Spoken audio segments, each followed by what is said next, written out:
Tonight, Azimio leader Raila Odinga inches closer to becoming the next African Union Commission chairperson. Why is that? We have the details. Also tonight on Disruptive Friday, we have all that important discussion on businesses in the tech space. All that on this edition of the Daily Report. But first, let's have a look at the highlights.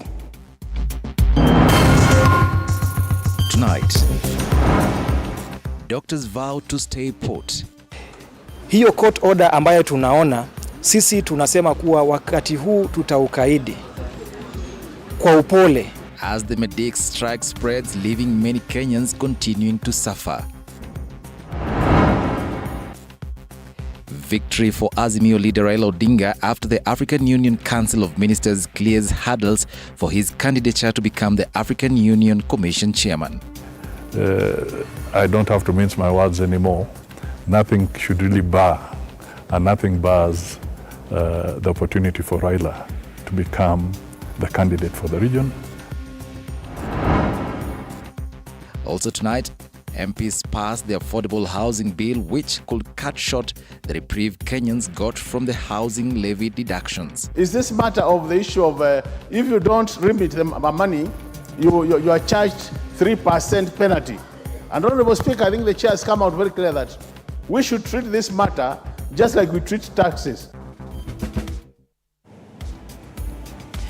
It is 59 minutes past 8 p.m. East African time. My name is Eric Munene. Our sign language interpreter is Catherine Simaloi. We begin. Azimio coalition leader Raila Odinga has made a crucial step in his bid to becoming the chair of the Africa Union Commission after the AU Executive Council of Ministers, drawn from the continent's 55 member states, adopted a report by the Permanent Representatives Committee clearing major stumbling blocks for Odinga. The AU Executive Council unanimously adopted a proposal that East Africa will produce the next Africa Union Commission chair, and that gender rotational rule will not apply, among other recommendations. Our senior political affairs reporter, Paulo Kamau, kickstarts this bulletin tonight.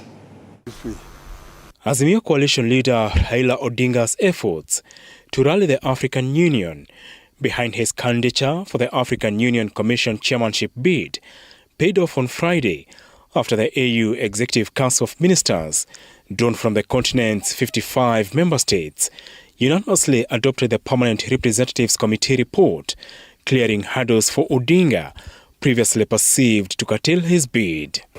All technical and legal hurdles have now been removed, and Kenya can now formally submit the candidate for the region, really I don't have to mince my words anymore.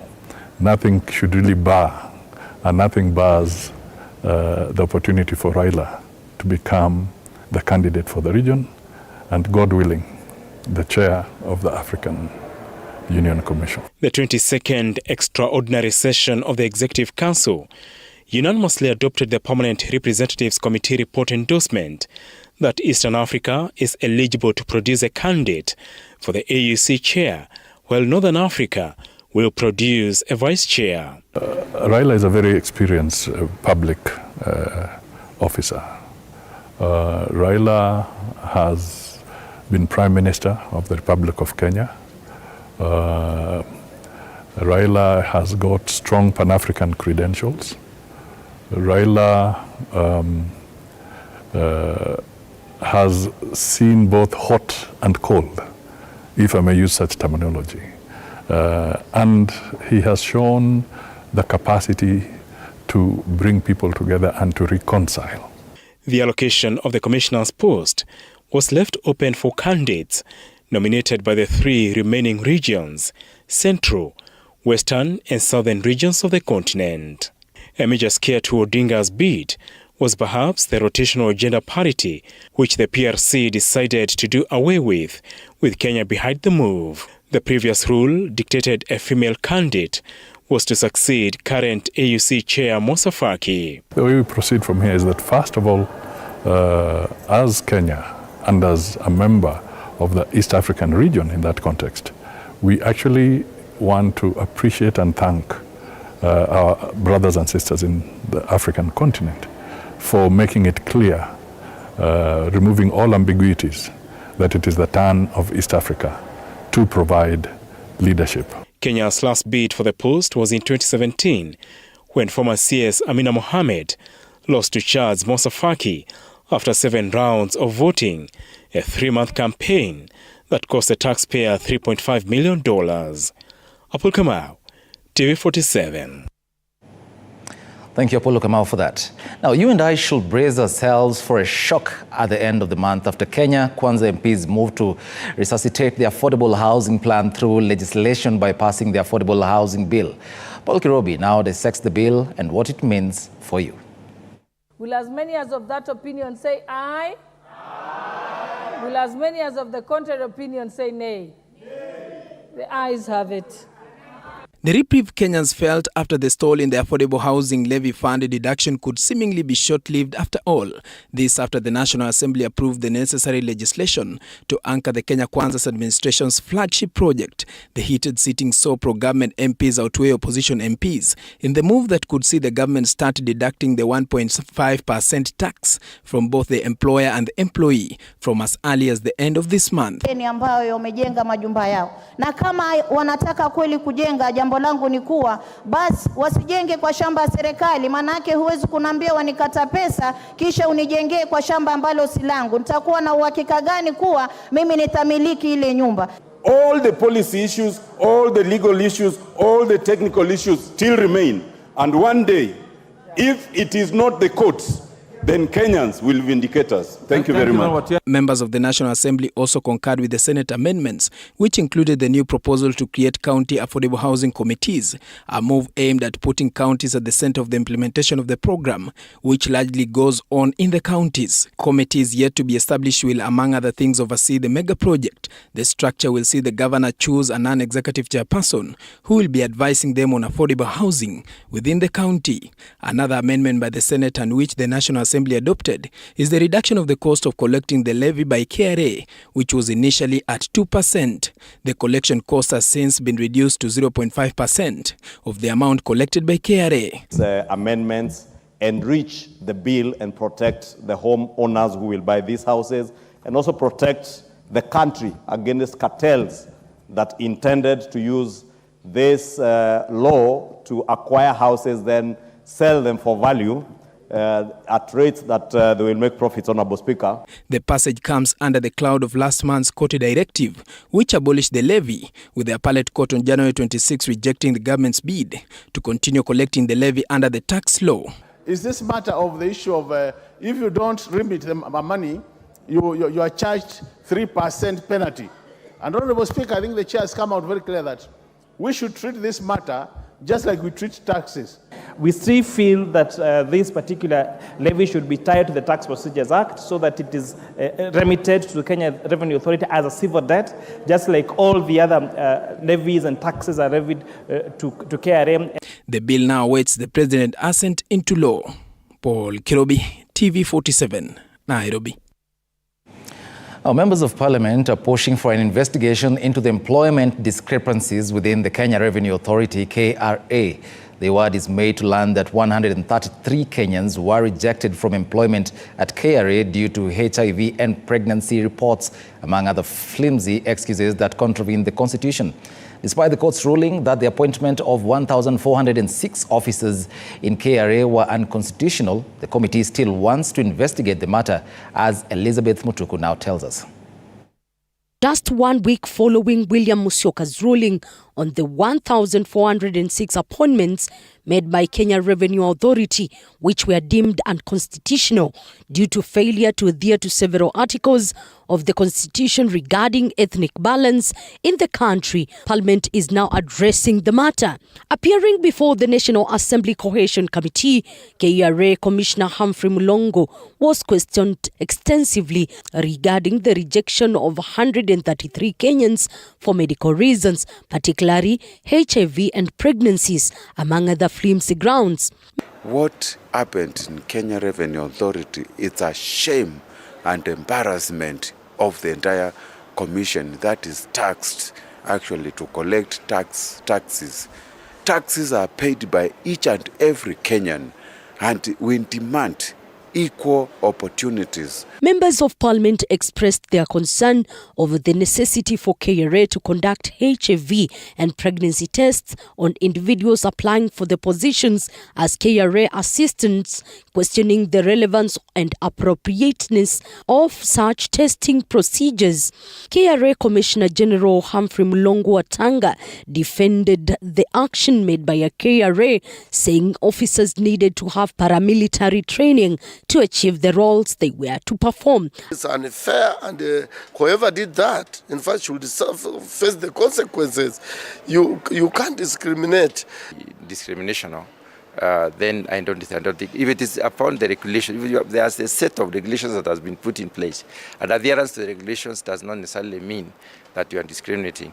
According to KRA, Kenya Defence Forces took over recruitment of the officers because they needed the training. He told the committee that despite the 133 officers being rejected on medical grounds, the doctors did not disclose to them what they were ailing from, an answer which seemed to annoy some MPs even more, as they insisted that no one should be discriminated to an account of being HIV positive or being pregnant. Kenyans, this is total embarrassment, and the issue of shareholding is real in this country. So I don't know why all Kenyans are paying taxes. In his ruling, Justice William Musyoka said the recruitment violated the law regarding diversity and inclusion, as a bigger percentage of the jobs were allocated to only 2 communities. He further said the process was interfered with and that most of the applicants were from 2 communities. Elizabeth Mutuku, TV47, Nairobi. Thank you, Elizabeth Mutuku, for that. Now, murder convict Joseph Irungu, commonly known as Joey, has filed a notice of appeal against a High Court ruling that sentenced him to death for the 2018 murder of businesswoman Monica Kimani. Elizabeth Atieno with more details. 2 days after 33-year-old Joseph Kuria Irungu, alias Joey, was handed the death penalty after he was found guilty for the 2018 murder of Monica Kimani, he has moved to court to challenge both the conviction and the sentencing delivered by Lady Justice Grace Nzioka.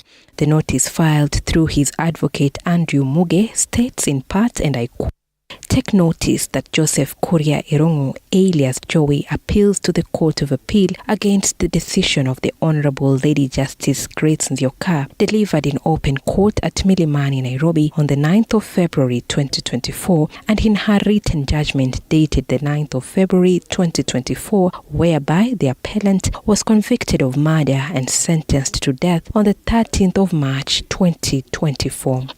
The appeal is against the conviction and sentence." End of quote. Joey, who intends to be present at the hearing of the appeal, was convicted of murder and sentenced to death after he was found guilty of the brutal murder of 29-year-old Monica Kimani at her Lamuria Gardens apartment in the 19th of September 2018. "Shall suffer death as provided for the offense of murder under Section 204 of the Penal Code of Kenya."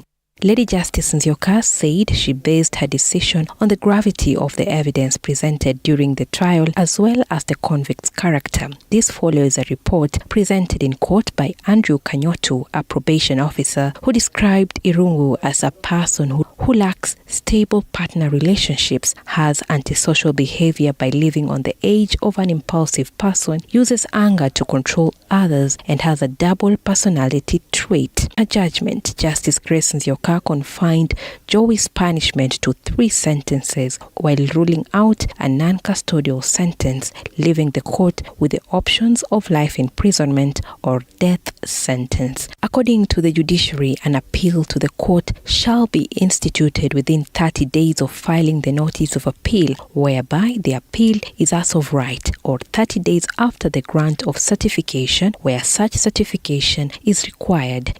In the appeal, the court may overturn both, order a retrial, affirm the verdict, or give its own sentence. Elizabeth Atieno, TV47, Nairobi.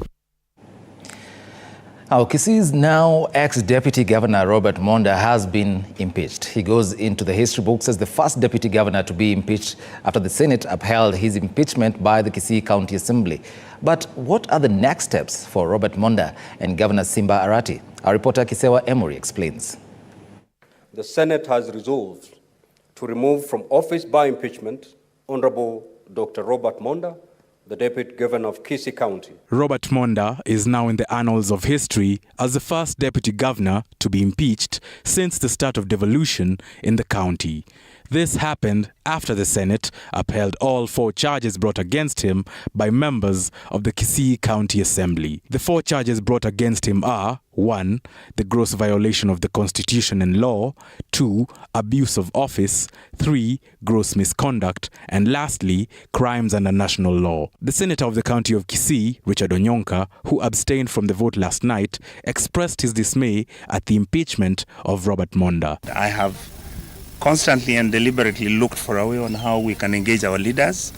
I think the way we've been fighting each other and making noise and making idiots out of ourselves in public, the issues of violence in this county, I have talked about it publicly, and I want to say here, I want to pray that Mzee Monda can hold it and continue with his life. On gross violation of the Constitution, 39 senators voted yes and 3 voted no, while 1 abstained on the charge of the abuse of office. On the charge of gross misconduct, 35 senators voted yes, 7 voted no, and 1 abstained, while on crimes under national law, 32 senators voted yes, 9 voted no, with 1 abstaining. The ouster has brought to the fore deep political divisions in the county, with residents giving mixed reactions over the impeachment of their deputy governor, the first in history. Mtu masikini aitisu 800,000 ndiye mtoto yake apate kazi.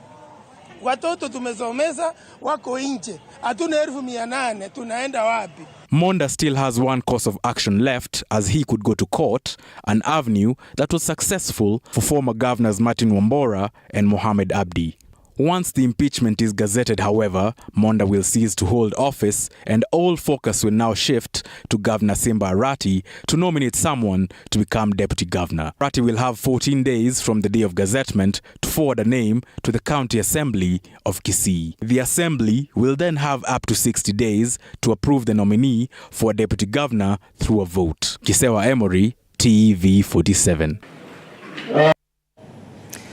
Tonight, many more Kenyans in need of health services could remain stranded as the grandstanding between the Doctors' Union and the government continues.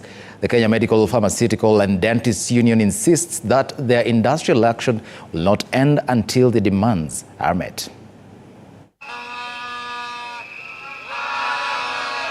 It is clear that the Doctors' Union will continue with its strike despite the court orders to stop the strike in order to have discussions.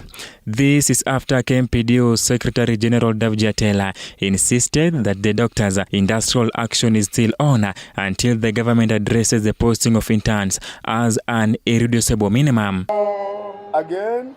Dr. Atela says the union is ready to engage the government as he calls on members to adhere to KMPDO instructions. We call upon our members to comply with the strike notice that we had issued on 6th and the strike that commenced on 13th until we sit down with government in an agreement that we know will resolve these particular matters. Through a press release, Atela highlighted the union is ready to engage the government in order to highlight their grievances, which includes posting interns with immediate effect. And therefore, as a union, we want to reinforce that we are available for discussions today. We are available for discussions tomorrow. We are available for discussions on Sunday and even on Monday. We have no holidays or no weekends because we know that we offer essential services. On Wednesday, the Employment and Labor Relations Court stopped the planned strike by KMPDO, which was supposed to be effective after midnight Wednesday, and according to Atela, is that they respect the court order with high regard, but there must be a meeting with the government to resolve the union matters. And therefore, we are waiting for the government to call off the strike by having an engagement that will ensure that the things that we issued in the notice are implemented or a framework of their implementation. His statements were backed up by KMPDU Nyanza chairman Dr. Onyango Ndonga, who spoke at the Jaramogi Oginga Odinga Referral and Training Hospital, where he highlighted that the strike will continue. Nitarudia kwa kusema huu mgomo ambao tuko ni serikali imechangia pakubwa kwa hii shida ambayo tuko nao sahi. Wakati tuliwaambia hii shida tunaweza suluhisha hivi na hivi, hawataki kusikia. Hiyo court order ambayo tunaona, sisi tunasema kuwa wakati huu tutaukaidi kwa upole. In Turkana County, the medics continue with their strike, also blaming the government for neglecting health workers. In North Rift branch, all doctors have vowed to be in solidarity with the rest of doctors in the country. In Migori, the situation was different, where KMPDU engaged with the Ministry of Health at county level to iron out their issues. Where we have in the sub-county level, you find only one doctor covering one whole sub-county. And this doctor has to deal with the medical issues, the surgical issues, and all the emergencies. And in case there's a referral from one sub-county to the main hospital, LCRH, there's no proper referral system. You find patients being carried by border borders. We're losing mothers. Nelson Moreza, TV47. Oh, the gig economy only pays between 10,000 and 3,000 shillings to Kenyan youth, and as such, a raft of reforms are underway to rank universities according to employability of its graduates by June, which will inform viability of such institutions and the need to adjust courses offered. This, according to Dr. Wanjiru Karaoke, the Secretary's Skills Development in the Ministry of Labour will ensure training and labour market needs have better synergy as the rates of unemployment continue to soar. And as his backside now reports, the comprehensive mapping of all skills in the country hinted by the president in January this year is already underway to provide a database used to fill labour needs both locally and internationally. More than 1.5 million youth are already working remotely online. However, IT-led revenue inflows only adds to about 7% of the gross domestic product in comparison to the global average of 15%. So the government naturally turned to committees and working task groups to find plausible quote-unquote solutions to promote digital opportunities for the growing number of unemployed Kenyan youth. This particular policy is addressing the skills mismatch and is trying to address how education and training can align their programs to the demands of the labor market. So we have quite a number of policy priority actions in that policy, and we believe this one will address the skills mismatch. Among the solutions laid on ground to remedy the constantly evolving labor market and the decreasing opportunities due to automation of services in different sectors was a reupholstery of the training in universities and TVETs to have a more global approach to skills acquirement. This as the government says there is a continued strategy to export surplus skills. Of digital transformation, because it's going to create a sufficient opportunity across all sectors, and therefore jobs are likely to be not likely actually, jobs will be created as a result of this massive transformation that's being driven by digital economy. But there's still a huge gap in industry needs and skills offered by the already graduated Kenyan youth. And the only solution offered, upskilling and reskilling to perhaps have a chance at jobs that are few and far apart. And we definitely try to get involved as many people as possible, including underprivileged people or neglected groups. The proposed ranking would force universities and TVETs to adjust their courses or phase them out completely if it emerges that it serves no industry needs in this day and age. Hibak Said for TV47.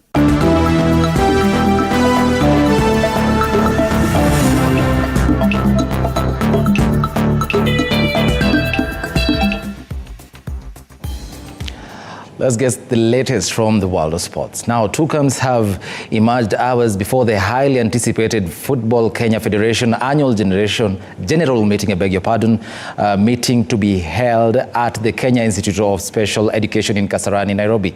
One faction, which is aligned to FKF President Nick Mwendwa, earlier today issued a stern warning to those who are intending to disrupt proceedings on Saturday. Led by Nairobi City Stars representative Patrick Korir, they said that the meeting will go on as per the constitution. The other splinter group, led by Murang'a Seal FC chairman Robert Macharia, insisted that they will be at the AGM with their representatives. Earlier this week, FKF rejected Hussein Mohammed as a delegate. Over the club's register filed with the federation. So, dear members of the Fourth Estate, if a club is to represent someone who's not registered with the federation as an official or as a member, do they have any business wanting to be part of the AGM? I'll leave that question to you. And what we are saying as KPL clubs is that we must at all times comply to those two articles, and any club that does not comply to those two articles should not constitute a crisis for the rest of us. That is the message as Kenyan Premier League clubs, and I stand here as a representation of the 18 Kenyan Premier League clubs, saying that if you do not want to conform with what is in the constitution, then please leave us alone. Let Nick Mwendwa, let him know that he doesn't own FKF. It is not his property. FKF is not a private property.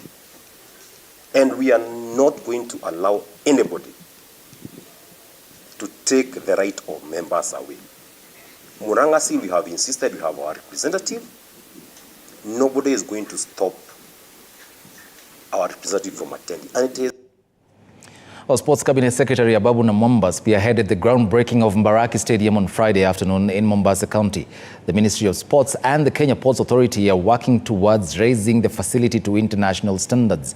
The upgrade will cost over 250 million shillings and is expected to take 6 months to complete. The government is also eyeing to complete the construction of the Mombasa Municipal Stadium.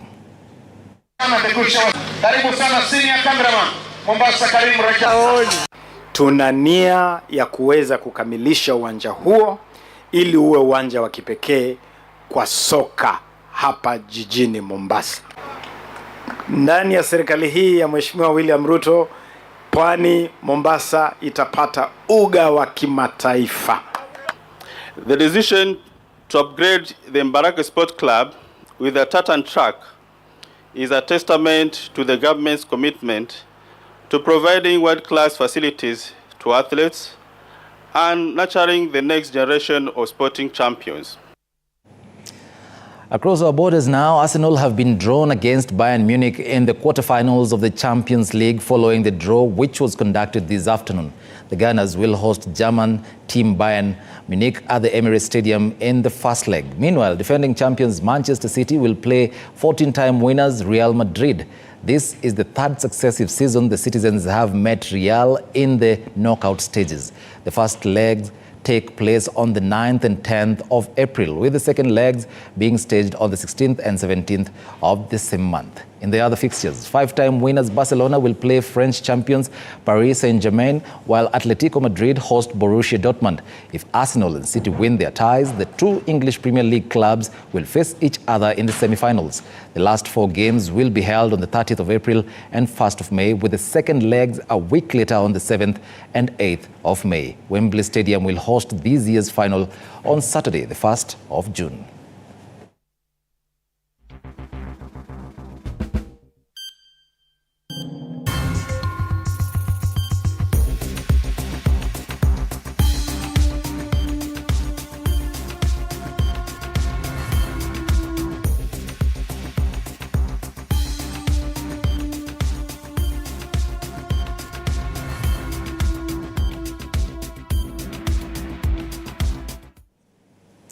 Now, Liverpool will play Atlanta in the quarterfinals of the Europa League after the draw was conducted this evening. West Ham will face Bayer Leverkusen. Italian rivals AC Milan and Roma have a date, while Benfica take on Marseille. Meanwhile, Aston Villa have been drawn against Lille in the quarters of the Conference League. The first legs will take place on April the 11th, with the second legs on the 18th of April. If Liverpool come through their tie, they will face either Benfica or Marseille in the semi-finals, with West Ham meeting AC Milan or Roma if they find a way past Leverkusen. The semis are scheduled for May 2nd and May 9th at the Dublin Arena in the Rep. And I understand that story is being prepared, but right now we take a short break. We'll be back with Disruptive Friday in a few.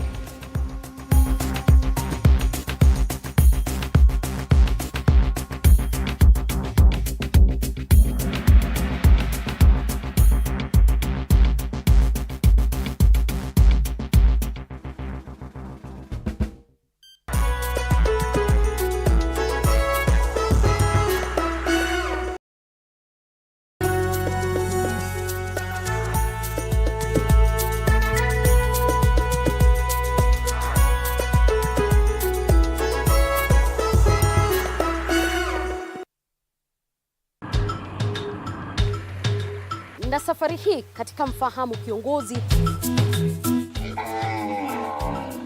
tutakuletea viongozi aina mbalimbali. Nikuwe na Nisani kama 10 na pia nikuwe menua minibus. Minibus nikoniwa. Kushinda unaangalia simu ya mzee. Soma Biblia ama ingia kwa washroom ujisugue. Mpaka nimetoa hivi. I don't know whether any of my children would want to get into the political field. Sijajua bado. Kila Alhamisi saa 1:30 kuendelea.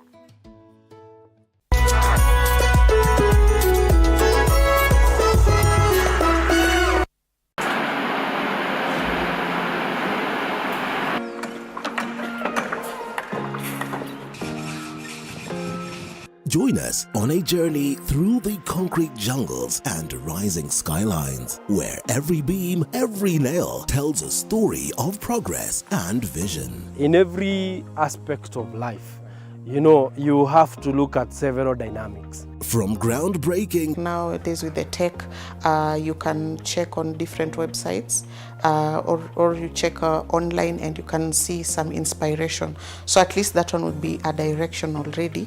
I'll know like what kind of style you're going for. To finishing touches, witness the dedication of the hard-working teams who bring these ambitious dreams to reality. The Realtor, Tuesdays at 6:30 p.m.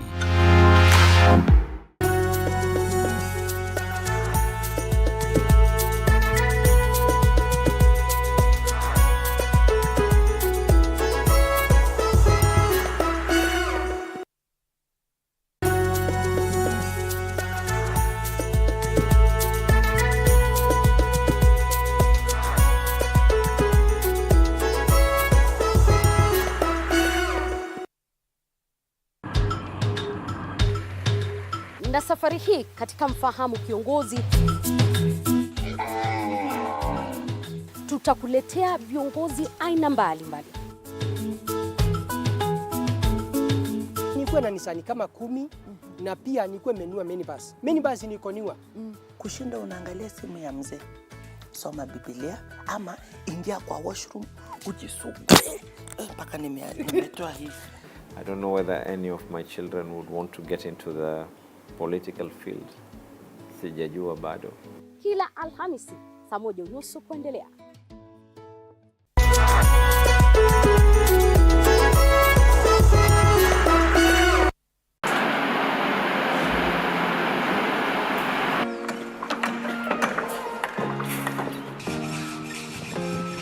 Join us on a journey through the concrete jungles and rising skylines, where every beam, every nail tells a story of progress and vision. In every aspect of life, you have to look at several dynamics. From groundbreaking. Nowadays with the tech, you can check on different websites.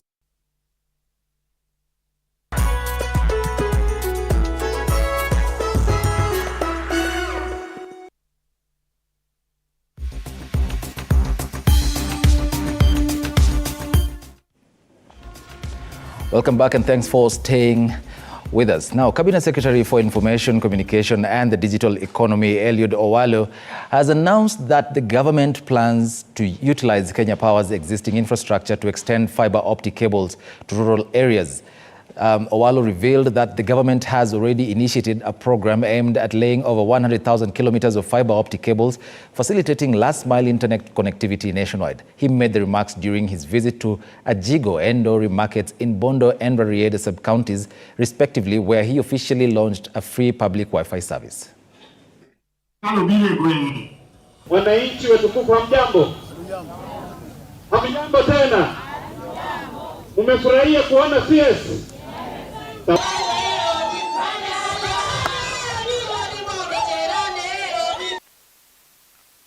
Wi-Fi hotspot is one of the components of our digital transformation agenda.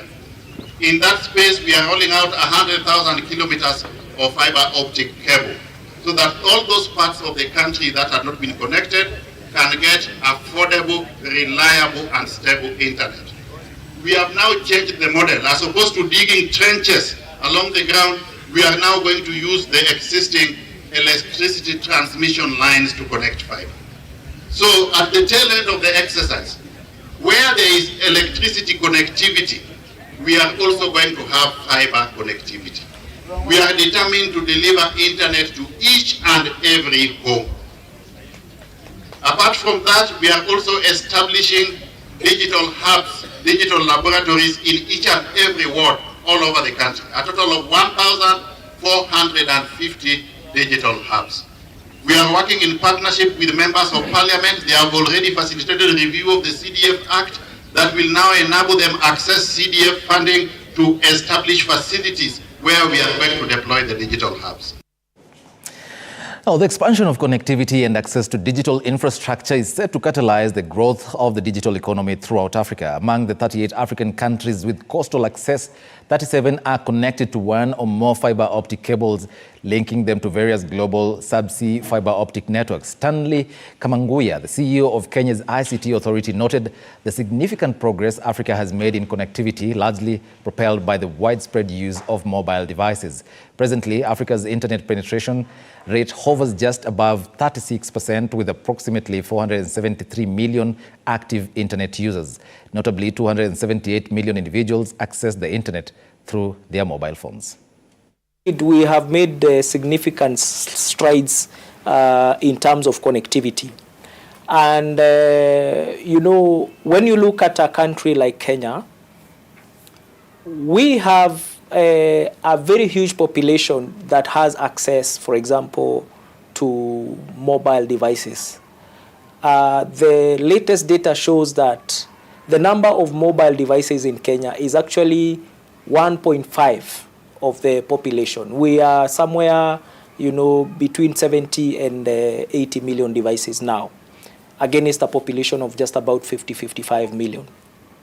That shows that there's a bit of, and we believe that through establishing mechanism for sharing infrastructure across Africa and establishing mechanisms for us to set up data and exchange points for Africa, we can be able to significantly reduce, to be able to establish intra-country connectivity. We've already had discussions, for example, as the ICT Authority with some of our neighboring countries. We have Tanzania, South Sudan, Somalia. We recently started discussions for us to be able to share the infrastructure that is already laid out in Kenya, to assist or to collaborate with some of the countries that don't have undersea cables landing into their countries. And we believe the same will apply across all other African countries.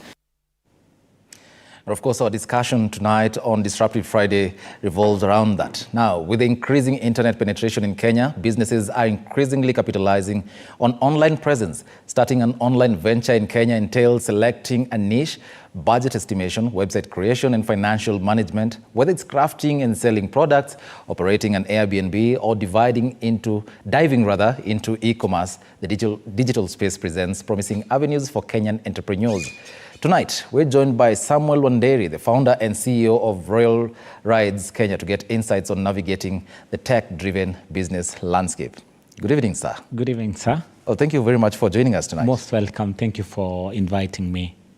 You're welcome. Yes, thank you. So, yes, I'd like you to start with sharing with us the inspiration behind beginning Royal Rides Kenya, and what gap were you, what gap had you identified and wanted to fill? Thank you so much, sir. I'd first of all start by introducing the app for someone probably who don't know what we're talking about. Royal Rides is an online application where you can be able to book cars. You can be able to hire out anything regarding transport. If it's lorries, if car hires, you can be able to get them on that platform, straight from where you are. Yes. And what exactly, what gap are you seeking to fill? If you look at the transport industry, there's a very big gap, especially in the car hire industry. And when I looked at that and I saw there's an opportunity, I just thought of something that we can create to try and create that gap, because you find there are so many people who cannot be able to afford to buy cars. But if you provide a car for them, they'll be able to hire and just use it for maybe a day or two, and then that's it. So we are trying to close that gap. Yeah. And I believe there are many car hire services in the country. It's just that many of them have not gone online like yours. Yes. Have you found the product market fit? And if you have, how long did it take for you to do that? Well, I'd say every journey has its challenges. Okay. Whether it's online or the analog way. Because before we transitioned to now the online market, we were still doing car hiring, but the analog way. So there are quite some challenges. It was a hybrid system then? Sorry? It was a hybrid system, sort of a hybrid system. Yes. Analog and, okay. The analog and some fusion of some online. But now we are transitioning fully into online. But there's still some challenges here and there before you break even, before you change even the perspective from people. And it's a bit hard. Okay. But we are trying to educate them on the need to have the app, because it makes work easier if you don't have to travel from your place to go to a certain place to get a car. You can actually get a car from where you are. Your location, you just need to go to get in the app and you get a car around you. Okay. So that in it's saving you cost, and it's also saving time. So there are so many things, so many logistics around the whole thing. Yeah. You mentioned that there were some challenges initially. Would you mind sharing with us some of them, especially the tech aspect of it? The tech aspect, an application is something that you develop with some experts, and even the creation, the development stage was a challenge, because you see, you're trying to get something very new in the market that people don't understand. Even the developer sometimes, he don't get what you're trying to say, but you have the picture. But now transitioning it into something that is now practical, was a bit of a challenge. Number two, it's also very expensive to develop such an application. Okay. You need some resources. Number three, now that we are not using, it's a platform that we have provided where people can register their cars. It is also a challenge trying to convince someone why he should register a car with you. How secure is your app? You see, how secure is my car is if I register it in your app? How good are you at doing the due diligence to a client who is booking car through your app? Those are some of the challenges that we encounter, but we have tried to work on something. You've said it's hard to convince some people who want to register their vehicles on your platform, and I'm giving you a platform to convince them now. Yes. How safe is it? It is very safe because we have tried to include the government in this, in creating this. So they are like the data protection unit. We are working on with them to be able to identify the data, make sure your data is safe, first of all. Number two, we have also developed a system where we can be able to verify whether your ID is legit or not. You understand? So those are some of the things that we're trying to work on to enhance the security of, if your car is with us, definitely it's safe.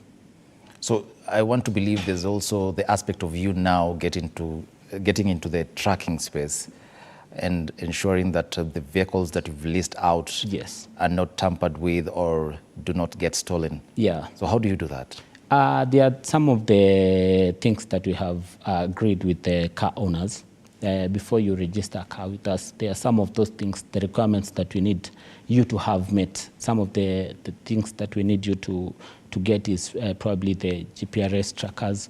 You can have one or two or more, depending on the level of security that you want to install in your car. And also, we are also working with people who are installing the alarms. We're also working with police officers to make sure that even the business that, when we give you a car, we make sure the business that you're transacting is legal. Yes.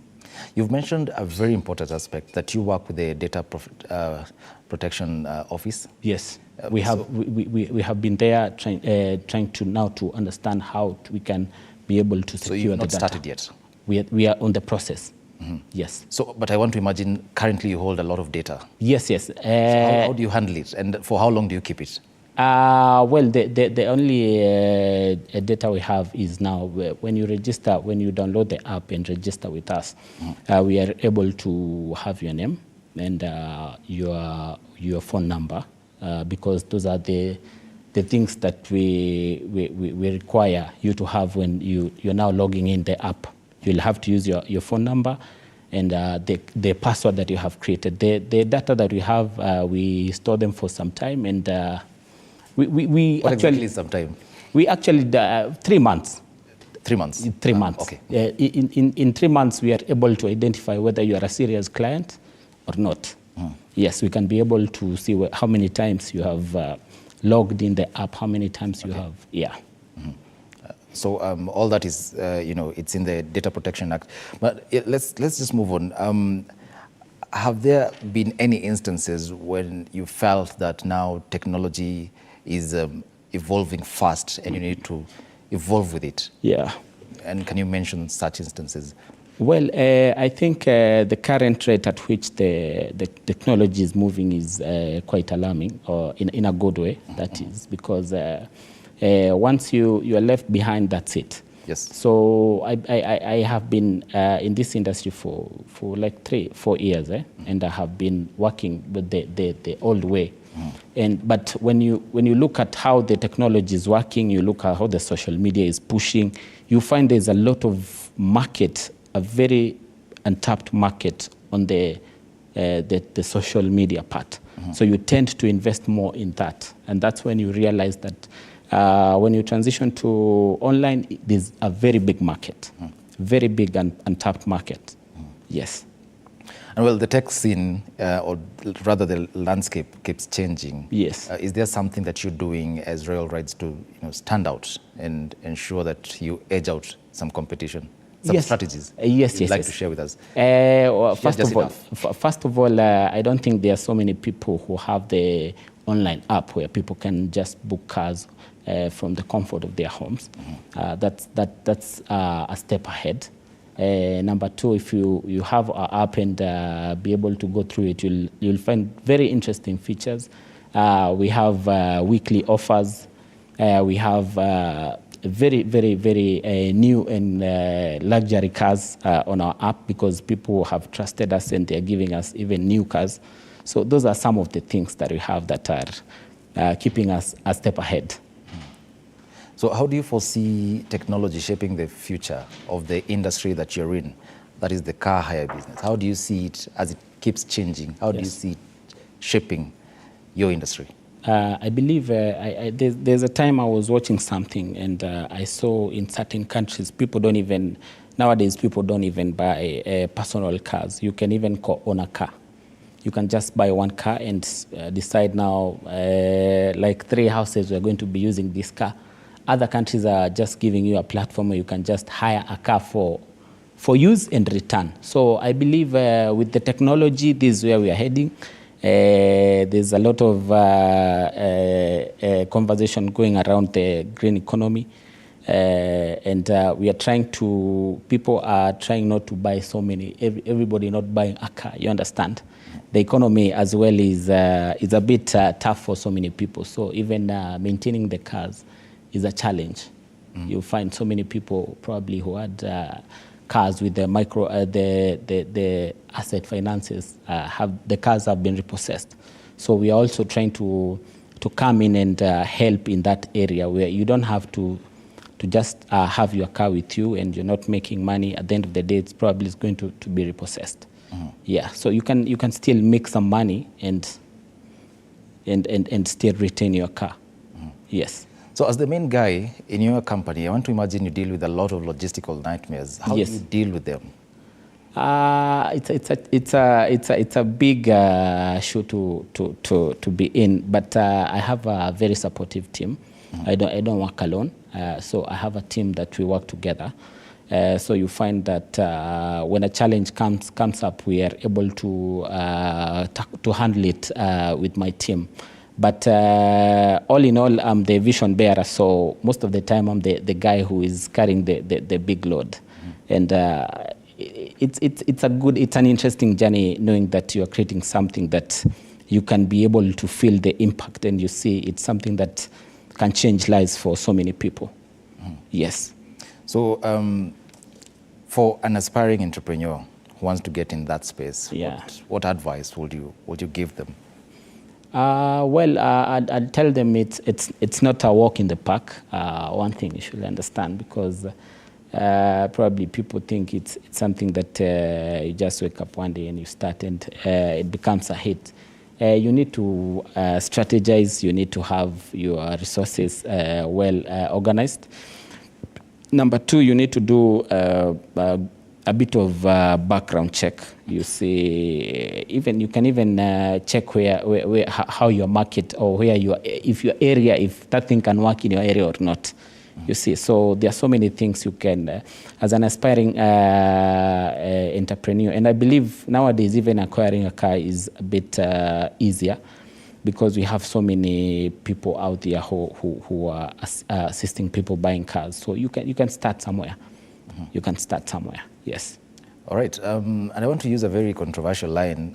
When people see success, they go like, monkey see, monkey do. Yeah. There are a lot of misconceptions when it comes to businesses like yours. Yes. What are some of the misconceptions that your business has? How can people overcome such misconceptions to be successful? Well, I believe every successful thing or every successful person has a story behind, and no one wakes up one day and becomes a successful person or a successful venture. So in between, there are so many things that you'll have to encounter. And some are very scary, because you can even, in the midst of the whole thing, there are things like accidents, car involved in accidents. You understand? You'll have to know how to go about it. You'll have to understand the best insurance companies to work with. So you don't just work blindly. You understand? And you also need to put in effort. It's not just a thing that you just wake up and it works. If it's marketing, you have to put in work. If it's a strategy, you have to be smart. You have to work with the right people and target the right people. Yeah. Now let's move from the tech aspect. Let's come to the practical now aspect of your work. Yes. Any setbacks that have made you feel like, whoa, I need to take a break, like a 3 months breather or a 6 month breather before I bounce back? Well, yeah, there are those days and moments when you feel like, hey, this thing, I don't think this thing is the way I thought it will be. Especially the technology part. When you know, this is something that is not so common to so many people. So as I told you, it's first of all, it's hard to convince even people to download even your app, because they don't even trust they don't even know where it's coming from. You understand? You'll have to convince someone how secure is my phone and how safe is your app, you see. Those are some of the setbacks that we encounter. But I believe every startup company, before they break even, those are some of the things that they go through. Number two, even sometimes you find the servers are going down. Number three, you find it's also very expensive to maintain even an app. Also nowadays, before even uploading such an application on Play Store, the process is it's very tedious and very rigorous. So they can send it back even 10 times, and you feel like, am I doing the right thing? So those are some of the setbacks that we have been able to encounter. Was the app done locally? It was done by a local developer, local developers, and but it's now, once it's uploaded on Play Store, now it becomes an international app. You can get it from anywhere. Yeah. What's your experience been like working with local developers? There's a misconception that local developers are quite expensive than the foreign ones, and their products, not me saying, it's a misconception, their products are a bit substandard. What has been your experience like? I'd say this was my first time working on such a venture, and beside the normal Kenyan things, zile za masaa time, you understand the normal things with Kenya. And I believe the guy who did this is called Elijah Sono and Ken. They really gave their best, because we will sit down, brainstorm, come up with something, and you see they're willing to work on it. You see the guy is coding all night. So apart from the small Kenyan things that we can adjust, I believe our guys are doing well. And even the level we are at a country, you can just give them credits because they have tried. I wouldn't talk about the international developers, because I haven't engaged them, but I believe our people are doing well. Maybe people find it expensive because it's expensive to have such an application. Is the application both on Play Store and App Store?